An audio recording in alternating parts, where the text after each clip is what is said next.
నోటి మాట ద్వారా శూన్యములో సృష్టిని కలుగచేసిన దేవాది దేవునికి నా హృదయపూర్వక వందనములు, స్తుతులు, స్తోత్రములు సమర్పించుకుంటున్నాను.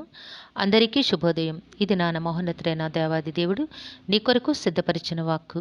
అప్పుడు సమస్త జ్ఞానమునకు మించిన దేవుని సమాధానము యేసుక్రీస్తు వలన మీ హృదయములకును మీ తలంపులకును కావలియుండును.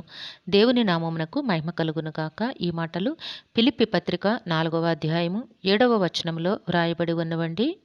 ప్రియమైన నేస్తమా, నీ దేవాది దేవుడి దినాన నీ కొరకు సిద్ధపరిచిన వాక్కును నీ మనపూర్వకముగా నీవు గ్రహించి ఆయన కృపలో ముందుకు సాగినట్లయితే నీ బ్రతుకు ఎంతో సమాధానముతో, నెమ్మదితో, సంతోషము గలవానివై నీవు జీవిస్తావు.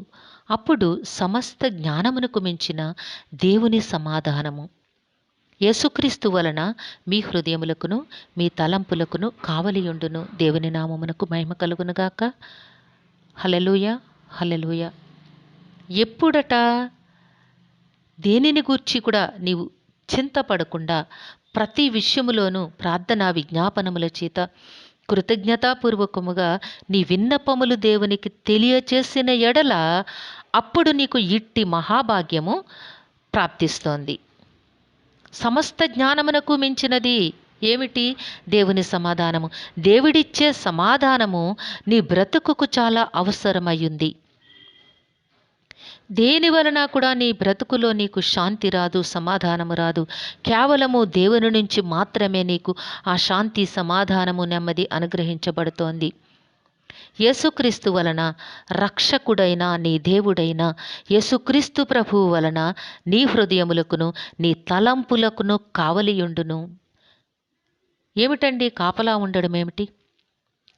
ఆయన సమాధానము, ఆయనిచ్చిన జ్ఞానము, ఆయనిచ్చిన ఆశీర్వాదము నీ బ్రతుకుకు ఎంతో ఉన్నతమైన మేళ్లను తెచ్చిపెట్టేదిగా ఉంటుంది.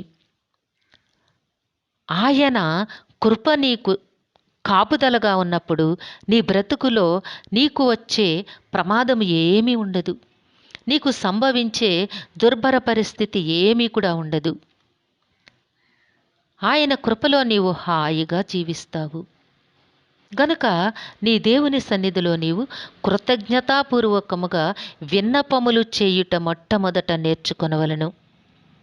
కృతజ్ఞత కలిగి ఉండాలి. నీ బ్రతుకులో నీవు అనుభవించిన ప్రతి స్థితిని బట్టి, ప్రతి ఆశీర్వాదమును బట్టి, మహోన్నతుడి నుంచి నీవు అనుభవించిన ప్రతి ఆనందమును బట్టి నీవు అనునిత్యము ఆయనకు కృతజ్ఞతాస్తుతులు చెల్లిస్తూ ఆ కృతజ్ఞతాపూర్వకమైన విజ్ఞాపన నీవు దేవుని సన్నిధిలో ప్రార్థన చేయగలిగినట్లయితే నీ బ్రతుకు ఎంతో ఆశీర్వాదకరముగా ఉంటుంది. సమస్త జ్ఞానము నువ్వేదైతే జ్ఞానం అనుకుంటున్నావో ఈ లోక సంబంధించిన ప్రతి జ్ఞానమునకు మించినదే దేవుని సమాధానమై ఉంటుంది. అట్టి సమాధానము యేసుక్రీస్తు ప్రభువు ద్వారా నీ హృదయమునకును నీ తలంపులకును కావలియుండి నిన్ను రక్షిస్తోంది. గనక నేస్తమా, దేవుని సన్నిధిలో ఆలోచనతో దేవుని చిత్త ప్రకారము అడుగులు వెయ్యి.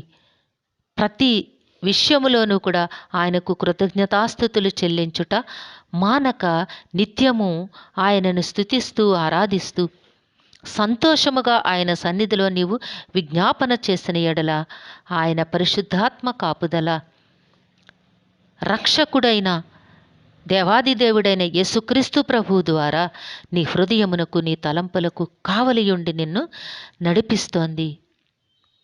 దేవుని శాంతి, సమాధానము, ఆశీర్వాదము ఎల్లవేళలా నీకు తోడయ్యుండునుగాక. దేవుడు నిన్ను దీవించి ఆశీర్వదించునుగాక. ఆమెన్. ప్రార్థన చేసుకుందాము. సకల ఆశీర్వాదములకు కారణభూతుడైన దేవా, మీ ఘనమైన నామమును వందనములు తండ్రి. మీ బిడ్డకు మీరు ఇచ్చిన వాక్కును బట్టి స్తుతులు సమర్పించుకుంటున్నాము.